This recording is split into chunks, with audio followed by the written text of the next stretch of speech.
Well, hello there and welcome to my final Eurovision interview before the Eurovision starts, where today I'm going to be interviewing the singer of the 1993 Eurovision winner in your eyes. Ladies and gentlemen, please welcome Niamh Kavanagh. How are you doing? I'm very good, thanks, Mac. Yes. How's things going with you? Oh, brilliant. Absolutely Excellent. brilliant, especially now that you're here. I'm in a series of Eurovision winners, is that correct? Yes. Who else have you interviewed then? Johnny Logan, Charlie McGettigan, and a non-Eurovision winner, Omar Naber. Oh, well, you know, it's good to have a bit of everything. Yeah, exactly. So I'm the only woman, though. That's it. Yeah. Well, it's good. That's okay. It's good good. representation. Absolutely. So now, the first question I'd like to ask you today is not the usual one I ask to people who were a musician, and that is, how did you end up working in a bank? Okay. You mean as in musicians can't have a job, right? Okay. No. Just No, I know curious. what you mean. It seems like a strange one because obviously I was working in the bank. I think I'm as famous for being a bank worker for when I won as opposed to anything else. But interestingly enough, the reason I kept my job during the day is, first of all, because my mother was desperate for me to keep my good job. And then the second thing is, actually, it allowed me to be freer for what kind of work I did in music because I didn't have to worry about earning money from my music. So it gave me a lot of freedom for that. And so when I started gigging, when I was 18 years of age, which was 7 years before I did Eurovision. So for 2 years I was in a wedding band, and I would say I learned a lot of my craft in that because we would have done a lot of things. But during the day I worked, so I worked 6 nights a week on a Sunday afternoon, and then I used to work during the day. So I used to sleep mostly on Saturday mornings. And like then, me. Yes, pretty much. And then for 2 years after that, then I was in a dance band, as they would called, which came in at the end of the show band situation. So we would have done the hits of the day.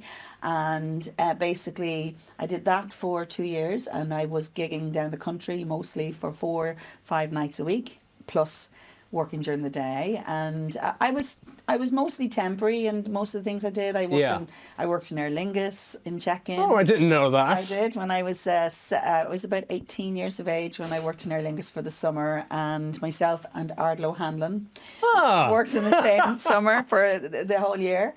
And then I worked in Cleary's in the cash office for a few months, and then I worked in Aer Rianta, then the airport manager, so I worked on the information desk in the airport for a while. I did loads of jobs, and I loved the fact that I did lots of jobs, and all of them fit in with my gigging life. Yeah. So then after 4 years of gigging lots and lots and lots, I had auditioned to be in a movie called The Commitments. Which I was going to ask you about. How did you end up getting into that Commitment soundtrack? Because you got to do a good few tunes of that as well. How did that go? Yeah, it's funny actually because everybody in Ireland, you're too young to remember this, but everybody in Ireland auditioned to be in that movie. Even if you weren't a musician, you auditioned to be in that. It was such a big deal that Alan Parker was coming to make an album, like a movie. And I auditioned, you know, Louis Walsh was working in the same office as Carol Hanna, who used to book us out as the dance band, and they said, you should go and audition for this. So I did. I auditioned, and I got right through the process, which surprised me more than anybody else. And myself, Maria Doyle, Angeline Ball, Brona Gallagher, and another girl called Jocelyn Lyons. So the 3 girls who actually got the parts, and myself and Jocelyn, were the last 5 for those parts. So Maria Doyle Kennedy and I used to joke about the fact that basically we were the last 2 for that part. Yeah. And they completely gave it to the right person. But then Alan Parker gave me the wonderful gift of singing on the soundtrack, which ultimately led me to be introduced to all the musicians that I met, and working with Bill Whelan, Brendan Graham, all of these people who then recommended me to Jimmy Walsh. And to do the Eurovision. That's how I ended up on Eurovision. Brilliant. So we'll get into that a little bit later, because I believe you ended up actually performing in the Grammys with the Commitments. What was it like performing there? Phenomenal, Jack. Phenomenal. And you know the funniest part, you're going to love this bit, is that I left work on the Thursday night in the bank. Yeah. Wednesday night, I had my last shift. So it was, I was working evenings at the time. So I finished about 2:00 in the morning. I got up the next morning, flew to New York, and stayed on Fifth Avenue and played the Grammys in Radio City. And then I got a flight back and then started work again on the Tuesday. Oh, God. So when they asked me what I did on my week off, I said I sang on the Grammys. That must have been the biggest flex at that bank. It is a big flex. I was at the Grammys. What were you doing with your life? Yeah, you know, I don't think they really paid attention. They knew I gigged, so Yeah. they're so underwhelmed by what I do. Yeah. I often went off and did something quite random, you know, but because people didn't know who I was, they knew my voice, but they didn't, because I sang Destination Anywhere and Do Right Woman and Nowhere to Run. And they were, like Destination Anywhere and Nowhere to Run were big hits from it. Mm-hmm. And so people knew my voice, but they didn't know me. And so, in a weird way, it makes you very chill about the whole situation. But it also kind of a good thing as well, because you're not like being bombarded on the street having, oh my God, you're the person that was on the Commitment soundtrack. Yes, that's very true. That's very true. So I was ill prepared for that when it actually happened after Eurovision. I really expected people to feel the same, to not recognise me. And so it was a bit of a shocker, you know, when it did start happening. But I did some amazing things with that group. You know, I'll never forget the first time I went to the premiere of the show in the Savoy Theatre in Dublin. And it was a very big deal, obviously. And I think even at that point, we didn't know how successful it was going to be. And I was expecting like very small snippets of my songs to be played, but they actually nearly played the entirety of 2 of them. And it was like... I made everybody stay. I made everybody stay to see my name on the end. That's all I can say. But I did, and I went to Los Angeles to sing with Bette Midler because they all went there, and I tried to act like that sort of thing happened to me every day. But the reality is, you're just really freaking out inside, you know. So because you're in a room with extremely famous people, and it's kind of weird, you know, because they're human beings just doing their thing. But you feel that they should be just doing something extraordinary, but it's just who they are. So were you having a bit of like an imposter syndrome thing? All the time. All the time, you've no idea. But, you know, it didn't take long when I came back and got into work. Or for my mother to go, now keep your good job, that's lovely, but keep your good, you know. The music world or the arts world is quite difficult for people to understand it if they're not involved. And I think there's much more acceptance now, 30 years ago, more knowledge about the fact. And but back in my day, it wasn't necessarily viewed as a stable job. It was... seen as a job in general. Exactly right. It was something you did in your spare time, or, you know, that you were just a musician, which is ridiculous when you think about it. But you know, for parents it was difficult. Like my mum really struggled. I suspect I stayed in the bank more because it made my mother happy. But I actually quite liked the fact that I didn't have to make decisions based on how much money I needed to earn. I got to do some amazing work over that time, which didn't have a lot of money involved in it. But it didn't matter because I was earning my job. And I learned an awful lot during that period of time. Like that you couldn't possibly, I mean, I couldn't have stood on that stage in 93 and been so relaxed about it, having not done all the things I'd done. So let's now go into the Eurovision now, because that's one of the big things they ended up doing as well. Right. So how you kind of spoke a little bit about how you got to sing on In Your Eyes, but so could you elaborate that a little bit again? Sure. How did you actually get onto that song? Well, interesting enough, obviously through the Commitments, I was introduced to Bill Whelan. Yeah. Right, and Bill was doing a lot of work. Anyway, he was a wonderful writer and all that, but he also did a lot of ads, right? And so I ended up doing quite a few gravy ads, weirdly, with him, you know, and stuff. So I did some work with him, and then he asked me to do some other work in the Abbey and all that sort of stuff he was doing.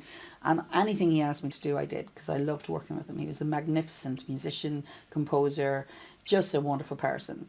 And he then asked me to sing a song for his friend, Brendan Graham, in the Glinsk Song Contest, which is a tiny, lovely song contest up in the west of Ireland. And I met Brendan Graham in the car park in Lucan Hotel, and we drove to Glinsk, and I learnt the song on the way, and then we sang the song on the thing. We came second.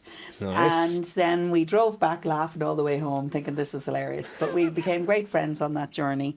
And I still have the plaque up in my house of the second place that we had. And that was about a year and a half before the Eurovision. And Brendan Graham is the publisher of In Your Eyes. So I didn't know that. No. He did a lot of publishing, you know, and so Jimmy Walsh wrote this song. He's a gentleman from Tipperary originally, but he lived in New York, and he sent over this tape of this song. Now, it was in its rawest form. When Frank arranged it, he put in some extra stuff, and then I embellished it vocally. But basically, the bones of the song were on this cassette, and he said, you should get Niamh to sing this, because it had a big range, and obviously he said this girl could do it. And the best part was then, of course, he was able to refer him to the stuff I did in the commitments. Yeah, You know, so helped. that was helpful. So then Jimmy rang me, and I wasn't sure, because I wasn't sure I wanted to do Eurovision. I was happy with the kind of work I was doing. And why were you not sure? Well, because it wasn't cool to do Eurovision. It's never been cool to do Eurovision. People say that all the time. It's weird, because they talk now as if Eurovision was cool when we did it, but we got a lot of stick for doing it. You know, musicians and people on the street were like, no, Eurovision. Sure, I remember Charlie McGettigan, he was talking about, he was at like some sort of bingo quiz, and they said who represented Ireland in 1994, and he could hear someone in the back saying, oh, two old buggers, wasn't it? Pretty much it. That, you know, everybody talks about the golden years, but the reality is it wasn't cool to do it back then. But I really loved the song, and so I remember my mum saying to me, "Look, what's the worst that can happen, Niamh? You go on, you sing on the national final, you do a TV, and you come off. You know, it's not unusual. You've done stuff like that before. You'd kind of go on and do something, or you do something in the industry. What's the worst that can happen?"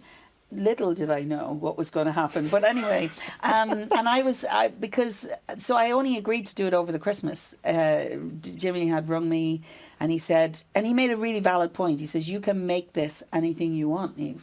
You know, this is not about you fitting into what Eurovision is. You can be who you want in this space." And I thought, yeah, well, that's fair enough.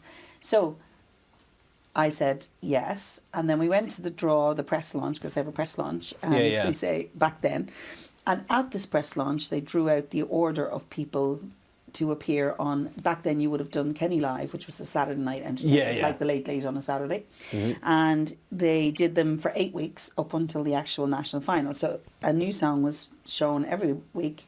And the first one was a week and a half after the press launch. And who was drawn out first? Only me. I had no backing singers, no arrangements. There was nothing done, because I literally said yes. So we went in with Frank McNamara, and fair play, Frank did a wonderful job on the arrangement. And we still hadn't found backing singers at that point, so we had to go find backing singers, and honestly, it was crazy. Like when you think about it, but again, that meant I was first on the night of the national final, and so again, there was some fantastic people on it. The wonderful Suzanne Bushnell, Dab McNamara. There was some really fun people that I used to love working with. So we had a lovely day on the national final. Yeah. We were having a lovely time. None of us even considering whether we were going to win or not. It didn't matter. We were just enjoying, listening to each other do our thing. Having a bit of a laugh, all that. Yeah, enjoying it. And I was on first. And funnily enough, you may or may not know this, but there was another band in the national final called Off the Record, which was my old band. And my ex-boyfriend was in it. Oh no! Oh God! So that was a bit of a moment. And I just remember them telling me, you know, oh, you have to go on. We're on, and I think they were fourth or fifth or something like that. We're in the middle. And they said, they kept going on and on about, we're in a really good place. You're on first. Everybody forgot. I says, no offence, you have to follow me. So we'll just see how you get on. It was a lively bit of banter, shall we say, really. Nobody really cared. But I wasn't paying much attention. I was just enjoying what I was doing, and I really liked it. You know, and the other thing is I got to sing in front of the orchestra, which I never got to. You know the way they would have the orchestra back then. So I had a really lovely time, was enjoying the day, and then we did the show, and the voting starts, and we're all at the back having the crack in the green room, and the voting comes in, and we got 2 points off maximum points, and by the end of it I didn't know what the hell was going on. And, you know, it was very exciting. People really got in behind the song, loved it. And about a week later, I started to realise people were starting to kind of be aware of who I was. As in, after 2 years, maybe then, but maybe about 2-3 years of people singing along with my voice and not knowing who I was if I was in the same space. Suddenly they're kind of a little bit like, is that? Now, not so much for the Eurosong, although there was a lot of interest, obviously, because it was in Mill Street. It was the first time on home ground. But the funny part, the run up to it, it wasn't as high profile. But obviously, the last couple of weeks when I was on lots of TV and lots of press, suddenly you start to get recognised, and within the context of Eurovision itself. Yeah. So you get a lot of that. And then you get to Eurovision, and then all madness happens. So what was it like then performing in 1993 in the Eurovision and then winning with that song in your eyes? How did that feel? Well, pretty good. No, I'm not going to lie. Well, what were you going to say? It was all right. Yeah, I'm I not guess. sure. Not sure, but yeah. Grand. No, actually, it was pretty amazing. But when you're actually singing in it, you're not really thinking about winning. You're just thinking about getting through the song and the experience of it, because it's an enormous show. And it's rehearsed so much that actually by the time you get there, you've kind of forgotten what the end game is about. Yeah. Except they don't tell you what to do if you win. That's the other thing they don't do. But it was a pretty amazing experience. And the other thing I would say, certainly for my year in particular, it felt like the entire country's win.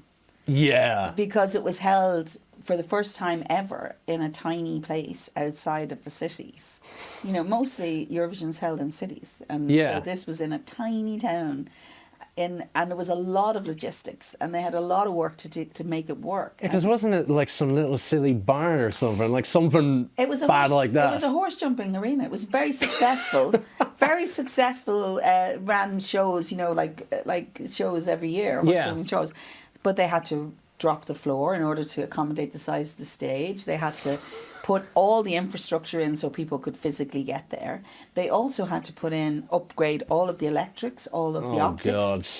Oh, they were so clever in Mill Street. They were able to run anything they liked afterwards, because they just cemented all the stuff in. So there was no taking the cables out. It was pretty astonishing what they achieved, and actually it was really lovely, because it was like living in Eurovision land. Yeah, because nothing else was happening. It was literally this it. So, and it was my first experience of it. So what else was I going with? I loved it. I loved that whole energy of it. So it was really fun. We lived in Killarney as such, because there wasn't anywhere to stay in the Mill Street. So it meant that the whole of that part of Ireland really were absorbed by it. But actually the whole of Ireland were involved. And then the win just really, it was just like the icing on the cake. It was just one of those things. So it was, although I'm the face of it, if you understand, or the voice of it, the reality is, it felt like everybody's win, because there was an awful lot of invested in it, to make that happen.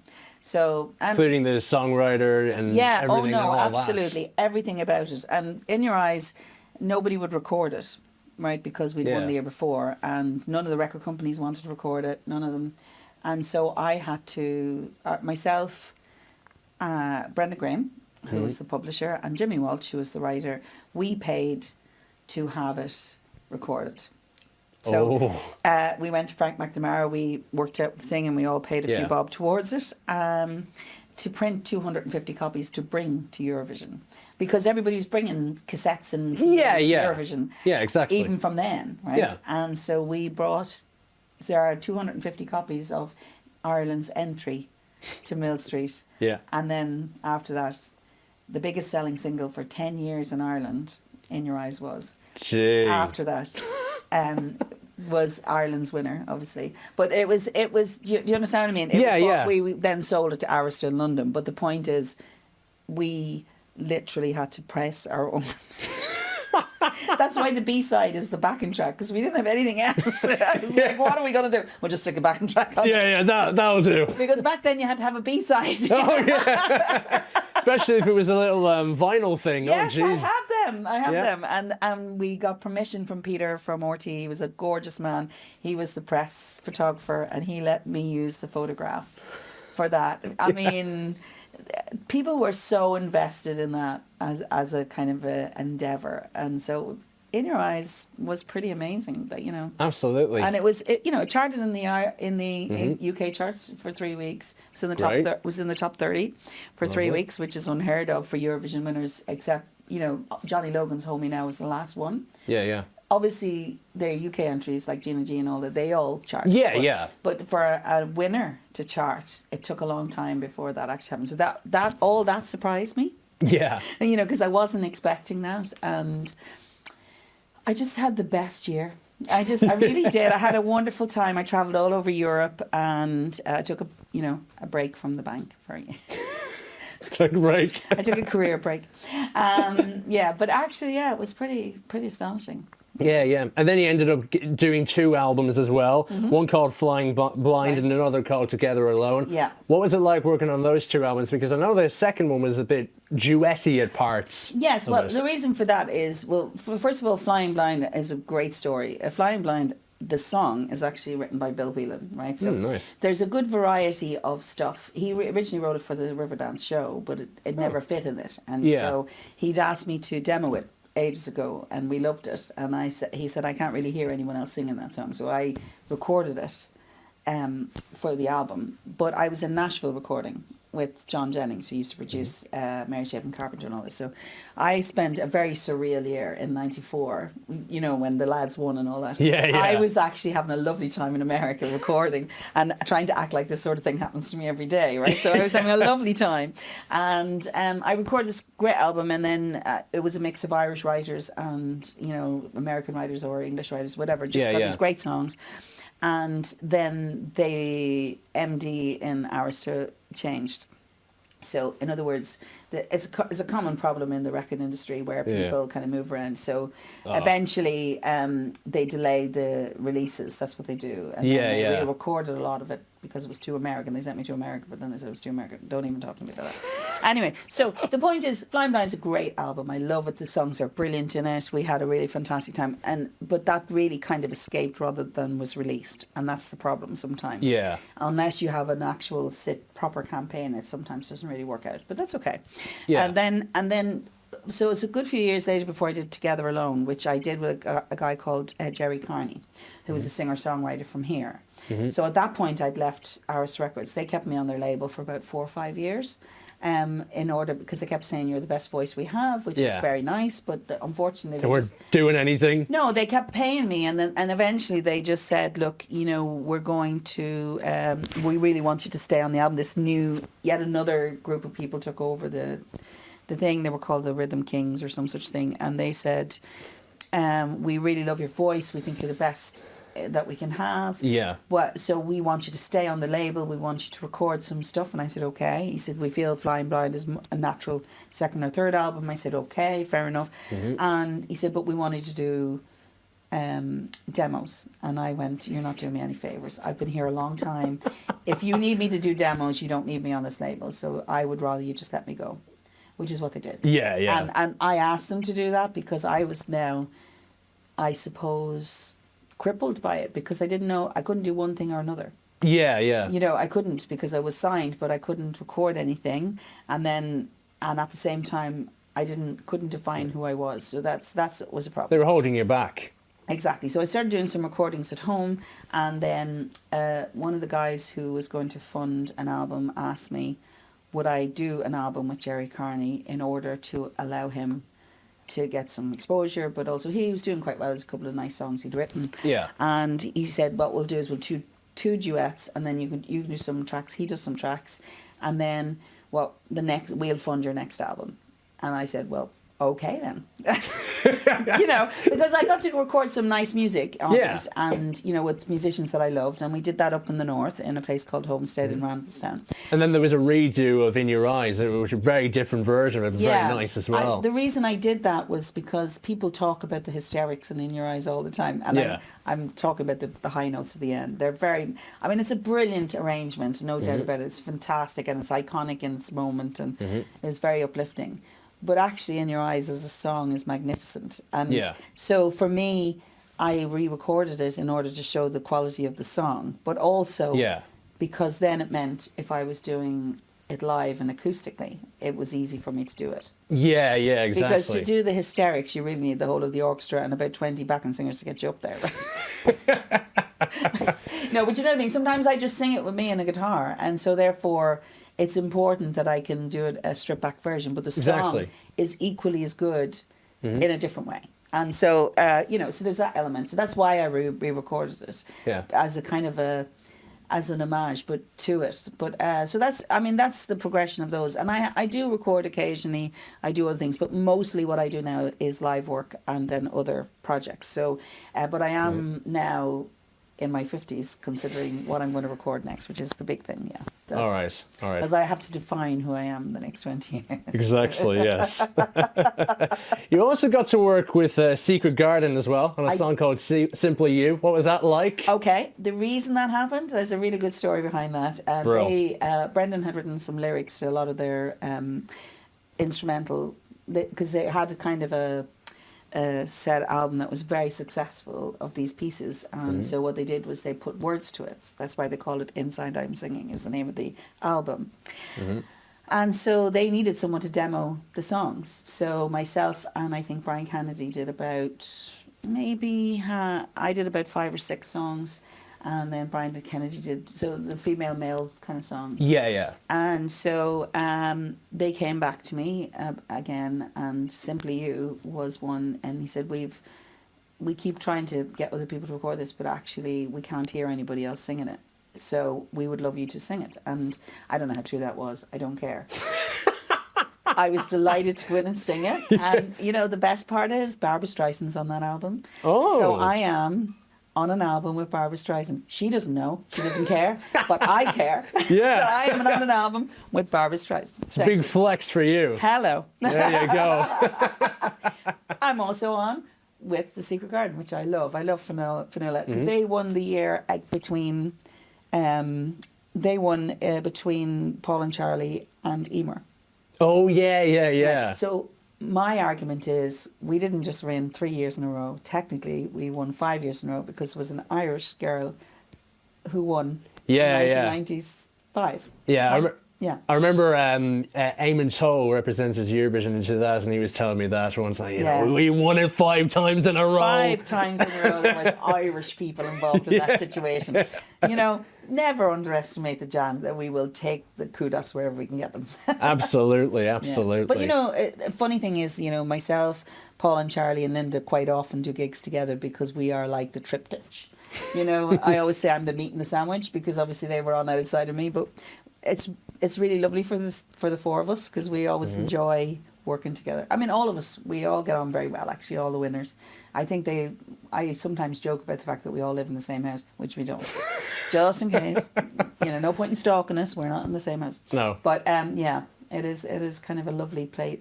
It's a lovely club to be involved in, if you understand. Absolutely, absolutely. Speaking of Eurovision, you actually got to enter the Eurovision again in 2010 with the song It's For You. Yeah. What made you decide to go and enter the Eurovision again? Because it was like 17 years after you'd the last time. I know. It's a kind of a funny decision, isn't it? It's funny, actually, because people regularly ask me to go back, and even still, I get the conversation, would you not go again? Do you know why? At the time, Niall Mooney, he was one of the writers, he was on to me on Facebook. Facebook was a new phenomenon to me about a year. And there was a lot of interaction in it with different people. And that was before I knew all about making pages. My personal page was up. I liked it because I used to meet up with a lot of musicians. And the problem with musicians is we all work the same way. So we don't often come across each other. So it was nice to be able to keep in touch and do all those things. Yeah. So anyway, Niall Mooney was very keen on me doing it again. And he's quite a persuasive man. I don't know. He's been very involved in Junior Eurovision and everything. So he sent me this song. I liked it. It's For You. I really liked it, but I wasn't sure I wanted to do Eurovision again. Now, but I was at a funny stage in my life because obviously my children were quite young still, so maybe 6, 7, let's see, 2010. So Jack would have been 9 and Tom would have been 7. Yeah. Okay, so they were at that funny age where they're kind of getting a little bit independent and not as time conscious. And I felt I liked the song, and I spoke to my husband and I said, how do you feel if I do this again? And at this point I was tired of people saying to me, what can we do, Niamh? And I wanted to prove that you could just go and sing a song. Yeah. Stop worrying about whether you're going to win it, right? So I really liked the song, and so I decided, like an Egypt, I'd do it again. And so it's always about the song for me, because it's not enough to just go, oh, I want to do Eurovision. It has to be right, and we know that. Like you have to be able to bring something to the table. Plus, I'm very aware at 42, I'm not going to necessarily appeal to the young people in the world, right? So anyway, I decide I'm going to do it. I'm going to make a statement and go and record the song and just sing the entry. And, you know, that year there was a lot of excitement about Mikey Graham was in it, my year, and a few others. So there was all sorts of conversations about who should who should represent us. So I was fully prepared not to qualify once again, you know. Yeah. Being a returning queen is not enough, right? You know, you have to be bringing something to the table. Yeah. But the Irish public loved it, and so sent me for whatever reason. And it was exciting to go back. And everybody says to me, what's the difference between the two Eurovisions? I was going to ask you that, Okay. because genuinely, that is something I do want to ask. Yeah. Because in 1993, you're in Ireland, performing there. Yeah. You only had one show to do. That's right. 2010, you have two shows to do. The semi-final, you could be kicked out of the semi-final. That's right. Then you have the final. Yeah.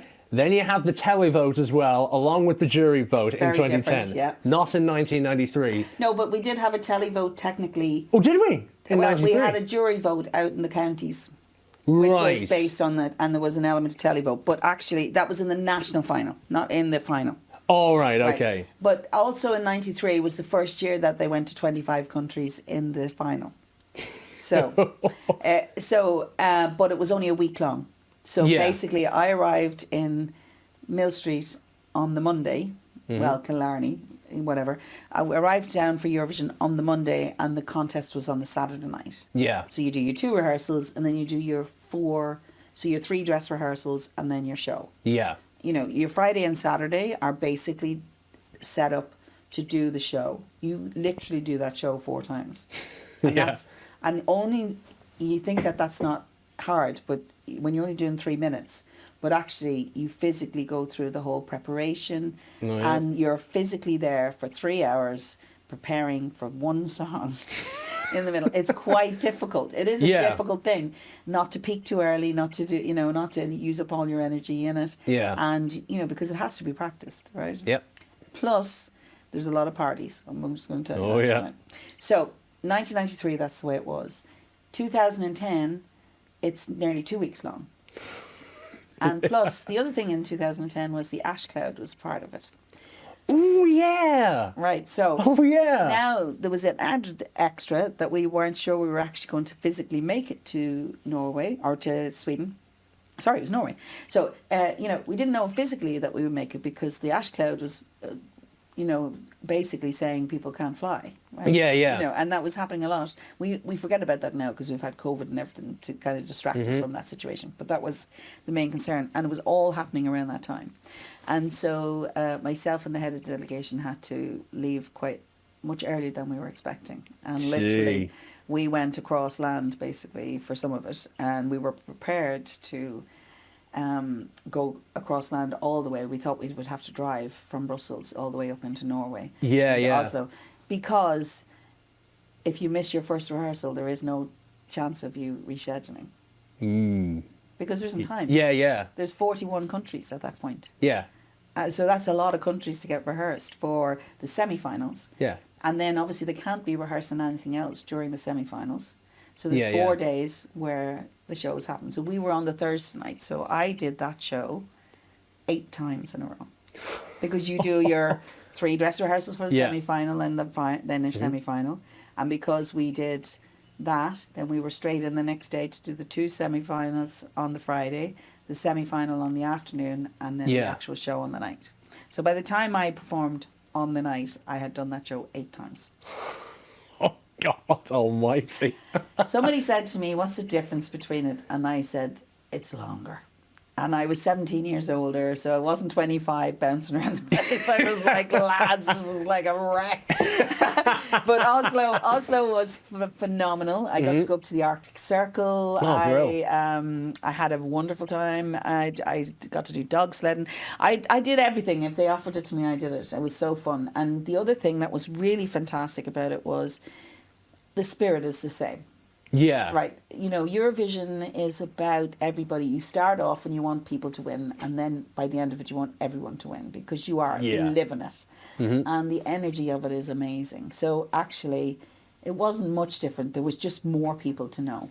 Even with the lack of the orchestra and just the backing track. I missed that, and I think It's For You would have really benefited from the orchestra. I'd say so, yeah. It was that kind of song. I've sung it with the orchestra since, and it's been it was like the hairs in your arm go. It's just one of those songs. Mm-hmm. But you know, I'm as proud of 2010 as I am 1993, and I anyone who's ever seen me interviewed or live will attest to this. I always say I've done 2 Eurovisions. I won one, I didn't win the other, but I am as proud of both because actually they both achieved the same for me. And that is that I stood up and I sang well and people responded to it. Yes. So even though we qualified, which is not always a given, as we know. Oh, yes. And it was very exciting. And then everybody was so excited because they thought, now this is it. Niamh is going to take us home. And it was a bit disappointing because obviously we didn't quite get a lot of points in the actual final. Yeah, it was like 23rd out of 25th. Yes, that's right. But we were still, the butterflies were below us. We were laughing our heads off. Yeah. But the point is, you can be 11th on everybody's list and not get a single point. Oh, yeah. You know, so it's not that the fact that you're on that stage at all is the win. Oh, yeah. And so I argue every single year, because let's face it, we get the conversation, I'm sure Charlie and Johnny would say it too, we get the questions all the time. What do we need to do? Would you not go back? What do we have to do? I think we need to stop thinking about winning. I think we just need to invest in the glorious talent we have in this country. Absolutely. And just support and encourage people to feel that this is a positive experience for them to have. I'll be honest with you, lately I'm not sure that artists would want to be involved because it's not a positive experience. Mm-hmm. Not the actual physical appearance or even doing it, or the fact that you can sing to hundreds of millions of people. On the telly and everything. Right, and represent who you are. The problem is quite often they get an awful lot of bad reaction from people, media, and the public. They don't realise that they need to support people and make it a positive experience because it changes everything when you do that. Exactly. Yeah. So, and then what happens is next year, all the wonderful, talented young people, or old people, But the thing is, proper people who want to be involved or want to engage in it will see it as a positive experience rather than a negative experience. Exactly, yeah. That's my feeling about it. But, don't get me on the soapbox about that. That's all I'm going to say. But so the difference between 93 and 2010 was mostly the length of it. Yeah. The spirit was the same. And it was a very exciting thing to be involved in. I loved it. And, people often say, would you go back? Yes, I would. Good to know. If it was the right song. Yeah. Do I think it's the right thing to happen? Not really. I think there's too many people that should be going before I go. Right? Yeah. Would I like to go back as part of the delegation for it to have the crack? Absolutely. I'd be all over that like a cheap suit. I would gladly go and support the artist. And the great thing is I wouldn't have to, save my voice, so I could just go and have the crack. Yeah, and then meet everyone who's like, oh my God, you're Niamh Kavanagh, you're a winner. I mean, I'd be like the queen going through. But, I meet the fans all through events other times. I rarely go to Eurovision. People think I go to Eurovision every year. They were always like, oh, you're going to be in Malmo? I go, absolutely not. Unless I have a job there, I don't go. And actually, funnily enough, last year when it was in Liverpool, nearly all the Irish winners were there, except me. Because I had work here, but also I was doing the vote. I was announcing the votes. But But actually, funny enough, it didn't occur to me to go. It doesn't occur to me to go to Eurovision unless I have a job to do there. Yeah. And the reason for that is I think Eurovision is about the entries that are in it that year. Absolutely. There's all the rest of the year for us to be loving and being a part of the Eurovision fan networks and then doing stuff that is an homage to it. We have work in that area. We don't need to be there in Eurovision. Yes. That's just my opinion. But No, I get it. I get it absolutely, because the people that are there who are competing, you know, it's a bit like, what was it in the last Eurovision I properly watched was in 2019. Okay. And it was, you know, they had all the acts and everything. And then for a while people were distracted by Madonna. Being the interval act. So it's like, but you know, she's not competing. I know, she's nothing to do with this situation. But yeah, you know, well, mind you, it's Madonna, like. Yeah. You know, you can understand that distraction. You know, they're probably sitting there going, is that Madonna? It's kind of, what? You know, but weirdly, we have that because we think about Eurovision a certain way. Yeah. It's almost like we think of it on the same lines as the Rose Tralee, right? Which is a laugh. You know, and there's nothing wrong with that, because the Rose Tralee is amazing, but it's very parochial and it has a space, right? Yeah, yeah. The Eurovision is massive all over the world. Oh, yeah. Hundreds of millions of people watch it. It is one of the biggest stages in the world. When I went to Nashville and people asked me how I got my record deal, I used to say, I stood on stage and sang in front of 350 million people. And people were looking at me like really well-established artists going, I've never done that, nor will I ever, probably. Yeah. So I don't understand people's reticence of not wanting to get on that stage. Because imagine if you have even, say, you know, because obviously terrestrial TV has changed in the way. Yeah. So if you only get 1% of those people to like you, that's a couple of million. Oh, yeah. Right? Hello? Absolutely. Hello, that's more than enough. Like, you know, that's more than enough. You got a fan base there. I just don't get it. I understand why people get, you know, upset about it, because there is a little bit of a stigma. You know, but even back in the day, people used to ask me about, you know, how I felt about the fact that I had the kiss of death because I was in Eurovision. And here I am 30 odd years later going, I'm waiting for this kiss of death, like any day now. Any day I'm going to be kissed to death. You know, I don't understand it. It's all about attitude and all about how you use any opportunity. And what a fantastic opportunity to get up on a stage and actually represent what you are in those 3 minutes. Like, that's absolutely, like such a gift. Sorry, we're here into the whole conversation. I'm really sorry, Jack. This is not what you asked. Anyway, 1993, 2010, it was longer. Yeah. I was older. It was amazing. I loved it. I loved everything about it. I still have friends from then. And what was amazing was going back as the returning queen. Absolutely. Because the fans loved it. I didn't have to buy a drink the whole time I was there. And let me tell you, in Norway, that means a lot. It's expensive. Oh, brilliant. But after competing in 2010, you got to do a couple of other things in Ireland. One thing was the Cheerios Panto, which was one of the first times I ever met you. That's right. That's right. I remember meeting you, and I also remember meeting you in RTE. It's so funny because I know your mum, obviously. I know your mum, and, you know, fellow gigger. That's how we were. It's such a lovely thing. But, you know, funny about that, Jack, I never thought to do those kind of shows because I started off singing in choirs, classical, and then I joined bands. So I never really did shows, and I'll never forget it because the lads, Alan and Carl, came and asked me at the Pride event that year in 2010, would I be in the Panto, and I said, are you off your head? And then I thought, oh, feck it, I'll give it a go. And it was really fabulous because I got to play the evil queen, and I will not entertain any other part. I want to be proper evil because it's so much more fun to be evil. And the other thing is that nobody wants your photograph afterwards. Only the kids who kind of know who you are, or more importantly, the ones who are slightly, you know, left of centre, which I quite like. Where Cinderella's in her dress for like 20 hours afterwards, you know, because that was one photograph with Cinderella. Class. So, no, I really enjoyed it because you were part of a group of people doing a common thing, but it's exhausting. It's a long process, and so it was a good challenge for me. I like things that challenge me and do something slightly left centre. And the great thing, the older I get, I don't have to live in the boxes people want me to live in. So I just do whatever I want, and I really loved being evil. It's so much fun.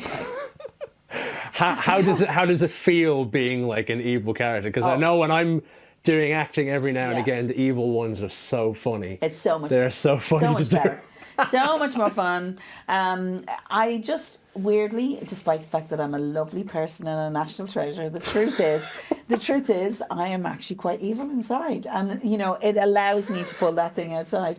And sometimes they struggle a little bit to boo me because I'm such a likable character. But actually, I found the most successful thing when it came to the kids was to give them the mammy face from the stage. There's nothing more intimidating. Oh yes.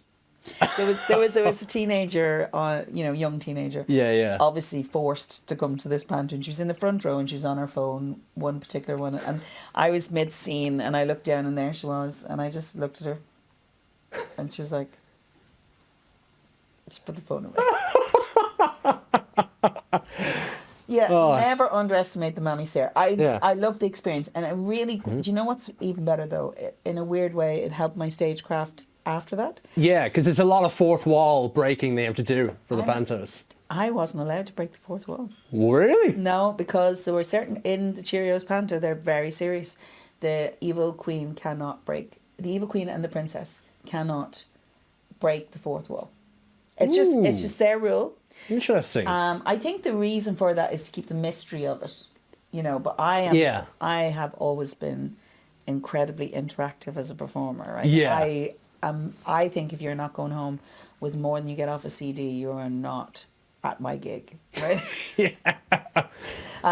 So to me, I found that a bit of a struggle, but it was a really good discipline for me, and a very good discipline to actually realise how important it is to structure what you're doing, etc. Because we do structure to a large extent what you do on a gig, but the reality is that you are free to do pretty much anything at any moment. And so it was just a really good discipline, and it was so nice to have such a group of people involved in it. So it was nice. Oh yeah, that was really good. I loved it. Yeah. And another sort of song you ended up happening to do with the RT Concert Orchestra was a posthumous Joe Dolan single. What was that like working on a Joe Dolan record? What was that? It was class. I'm going to tell you why, because in order to really explain this right, I grew up in a period maybe just after all of those icons, shall we say. Yeah. Joe Dolan, Dickie Rock, Red Hurley. Yeah. The real big great voice, who would have been incredibly famous in this country. Oh right? yeah. And very successful. Great singers, all of them. But Joe Dolan, no show like a Joe show. Oh, yeah. Right, okay, Yeah. we love Joe. Yeah. Joe Dolan was the cream de la cream. And the thing is, up until that moment, I had sung with them all, except Joe. And obviously Joe had passed. Yeah. So I didn't just get to do on the album. I also got to do on the Stevens' night, they had a special on RTE on the Late Late. And I got to sing one of his songs, which was me, Shane McGowan. It was a variety of people on that stage singing different songs. So that was really exciting. Yeah. Because without people like Joe Dolan, people who really established what that scene was, I would never have learned my craft, really, because I was on the same stages as him a bit later on. Yeah. But Joe Dolan was a great singer. And so when the orchestra decided to do the album, and they said, would you sing, I think it was Love and Feeling with him. And I was delighted to go and do it. But obviously he was already passed, so it wasn't like singing a duet. Yeah. But I approached it as if he was in the room. So that's how I sang with him. Yeah. And the greatest compliment I got was that they felt that it was like I was in the room when he recorded it, because I was very complimentary to the way that he sang it, so. And that's what you want to do. It is. You have to. Because if you're going to duet or if you're going to do a new version of a song, you have to be bringing something to the table. Yeah. But you also have to make it look right. It has to make sense. So Absolutely. So it was and actually, to be fair, any opportunity to sing with the orchestra, absolutely, I'll be there. Yeah. I love it. I sing with, tracks occasionally. Yeah. Less so. I love live musicians. Oh, yeah. But, the nature of life is that sometimes you have to do that. And then I love musicians. So I'll sing maybe with a guitar or a piano. Sometimes it's just like a cello, violin, piano, whatever. I don't care. I'll sing with anyone, and then I've sung with bigger bands and and then big bands and then the orchestra, which is so everything I do I love, but I love the variety of it all. Oh yeah. Yeah. Absolutely, absolutely. And as well as that, a little bit kind of outside of the music, a little outside, you are actually an Agony Rant. I am. You are on an Agony Aunt, sorry. I am. On a show called Agony Rants. Yes, How I has am. that been going? Okay, brilliant. We have done them up to about 100. We're coming up to our 140th show, which is Holy not bad moly. over 2 years. Basically, we've hardly missed a week, which is amazing. So, very quickly, Gearoid Farley, who's the comedian who I do it with, he lived around the corner from me when I won the Eurovision in '93. He was 14. So he's a bit of a stalker fan. And he used to come and stand and tell me how fabulous I was and stuff. So we became friends over the years, especially as he went into the industry. It was really nice to be involved and see how he was developing and, be kind of... So we were just friendly at the beginning, and then we became really great friends. And for years we were waiting for someone to pay us to work together. And then we decided... let's do a podcast. It was during early COVID. He was doing the bake-offs and stuff, and we were talking about different things. And I said, why don't we do a podcast? We can both talk, so why don't we? And then we was, well, what will we do the podcast on? And I said, well, let's see. You've got your mammy and your gay best friend. Why would you not do an Agony Aunt thing, right? And so we called it Agony Rants because technically we're not solving anything. We're not qualified for that, but we're actually, it's astonishing how many people write in. Yeah. We were highly commended, so we were kind of runners up in the best comedy podcast last year for Ireland, which was really great. It's a really exciting thing to do. I love it. It's very different. It uses the other part that I'm good at, which is talking. Yeah. But also, we have a lot of fun, and I think most people who have problems, right? As in, dilemmas, shall we say, rather than problems, or things that they're concerned about or want to kind of. They don't really want advice. What they want is to be able to vent it, and then for you to laugh maybe a little bit, or to give you perspective. So to be fair, if you're writing into a next Eurovision winner and a comedian, you're not looking for therapy. Right? We're very clear we're not in any way qualified, but you will have the best time. But there's people who do write in like really serious things, like like only the last episode that I heard, there was something about what was it? It was someone's daughter wasn't letting them see the granddaughter. So really serious sad stuff. And then so you get a very serious one in, and you're trying desperately to find a way to make it lighter, but also. You also want to be clear that, this is how we feel. Yeah. But actually, it's really interesting because it's really just a chat with your friends. And most people, that does help. Even if it's not what you agree with, but sometimes when you hear other perspectives, it's kind of nice. And even when Gearoid and I are talking, sometimes we kind of talk each other around. He tends to want to put wheelie bins through people's doors and things. He does outrage really well, and then that makes me even calmer. But occasionally the roles are reversed because then it's my bugbear, and then I go, for God's sake, and then he has to be kind, and he hates that. But it's a really nice thing to do, and actually. I really enjoy it. It's so fun. But he does all the work. I literally come in and do the diva on it and just do the recording. And then I leave and he does all the work. And then we do a thing behind the paywall as such. If people subscribe to us, we do a thing called Vintage Rants, which is my idea, which is, I say, we take an old Agony Aunt problem. So like from, you won't remember this, Jack, but there was a magazine for teenagers in the 70s called Jackie, and so there was always a problem page in that. So I would take one of those problems and we would read it out, and then we would give our opinion, and then we'd read out what the Agony Aunt said, and then we'd basically ridicule them for what they said. But the great thing is, because nobody gets hurt in that situation, you can be really brutally honest about it. So it is really fun, and so it is a lovely thing to be involved in. It's being very successful, which is nice. We get about 30,000 downloads a month, which is really good. And, very good. I mean, we're kind of teetering on. We're still not really making a massive amount of money, but I don't think either of us really cares. Every now and then he gets all, we're going to have to make money on this, and I'm going, yeah, sure. Listen, we're covering the costs. We would be meeting for lunch anyway, so we might as well. I should be taking this more seriously. Yeah. We joke about it all the time. He says, Oprah's next.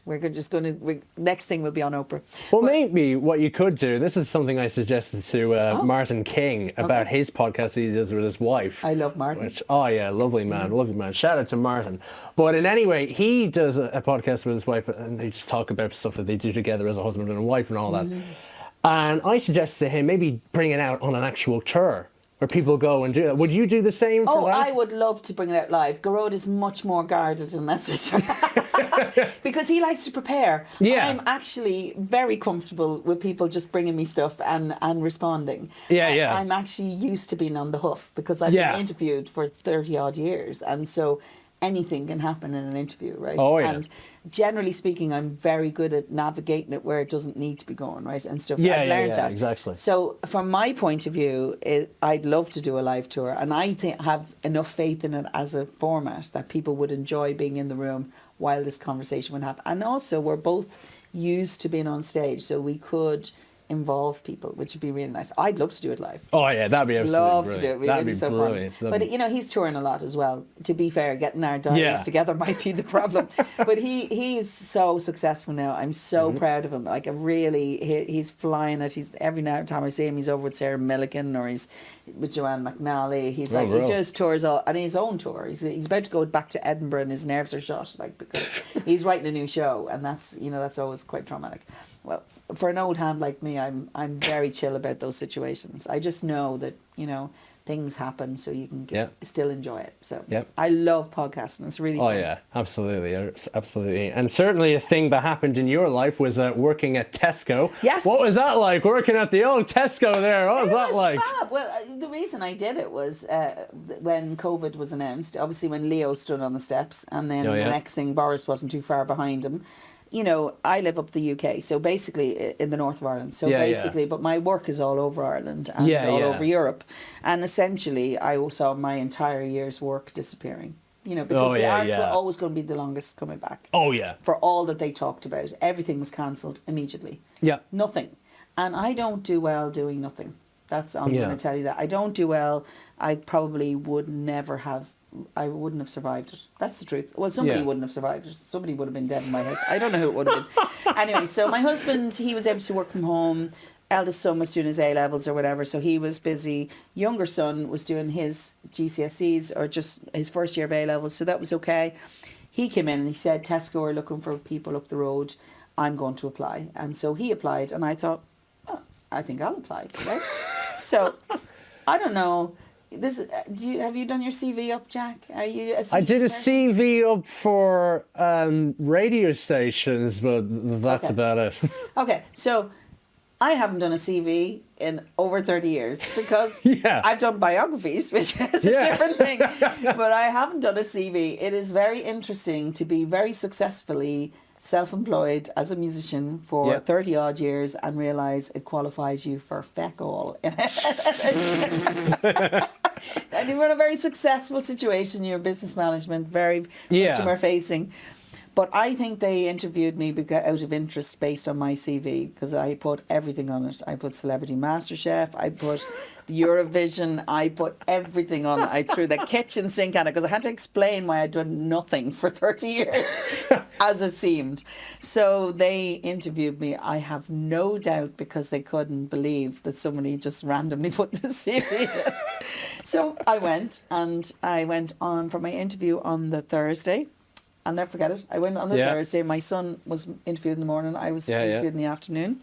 Both of us got the job to start Monday because they really needed people. There's a whole percentage of people who couldn't work because the older people had illnesses and they had to shield and all that. So they lost a lot of their workers and stuff. So they didn't know what they were going into, but they needed somebody short term.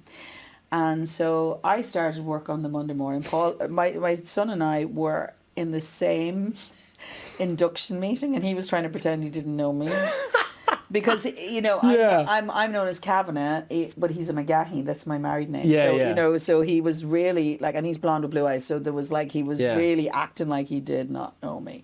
So especially like, oh, mom, oh no. You know what I'm talking about. Yeah. So, but then as much as you might like your mom, you don't really want to be working with them. So I worked there on the customer service desk for about 6 months, and then I did the .com, and I worked in the petrol. I did any shifts that go on. I was only supposed to do 2 shifts a week. I worked 6 days a week. I worked all the shifts. I loved working. The legs were hanging off me by the end of it. But it was a wonderful way, and I was still doing a lot of stuff on Zoom and all the things. But I found it less satisfying than live performance. Yeah, yeah. So, and in a weird way, it was going on a long time, and so I chose really to keep myself busy, and I enjoyed it, and actually, I fulfilled something that was important, which is basically they needed people to do the work. So, it was a really interesting time for me because in a weird way, it's a nice reset. Yeah, yeah. And how many people can afford not to work for a year? Physically, financially, absolutely. Mentally, you need to have something occupying your time. Absolutely. So I enjoyed it very much, and I enjoy the gang that worked there, and it was just a real, we all lived outside our space that time. It was such a surreal thing that happened with COVID. So in a weird way, I went and visited another land for about a year and a half, and I knew my work would come back. Yeah, eventually. Yeah. I knew, because I've worked a long time, so I know how to generate work. But the reality is, I knew it wasn't coming for a long time. And actually, even though I did work over that period of time at different times, I didn't have any proper gigging work for nearly 2 years. And that's a long time. A very long time. A very long time. I had some lovely things I did over that time. I did the Late Late twice in one season. Nice. I did, because I did the celebration for the Commitments and the Eurovision with the other guys that we did that year. Because everything was so small. They had to kind of keep everything small. Yeah, yeah. But, I did lots of lovely things. But I kept it very minimal. And I just worked and did something that I felt gave into the community that I lived in, but also gave me some sort of mental... Something to do. Yes. And I could have done a million things, I'm sure. Yeah. But the reality is I need to be among people.